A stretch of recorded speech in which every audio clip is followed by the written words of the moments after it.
Earth is an active place full of storms, fast-moving river and ocean currents, volcanoes, and earthquakes. Continents are slowly but constantly moving, and the stresses that build up in the rocks that stem from pushing, pulling, and twisting forces eventually result in the sudden violent fracturing of the rocks.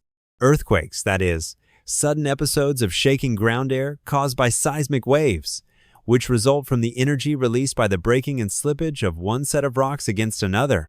Aftershock is the term used to describe a shaking event that follows an earthquake.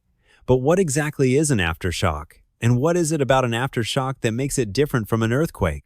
Aftershocks are themselves earthquakes, but they are more accurately described as the lower magnitude, or lower intensity, tremors that follow the principal earthquake or main shock, that is, the largest earthquake in a sequence of earthquakes.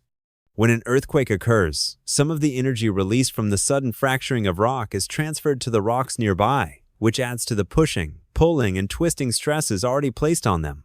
When these stresses are too much for the rocks to bear, they break as well, releasing a new round of pent-up energy and creating new faults in the rock.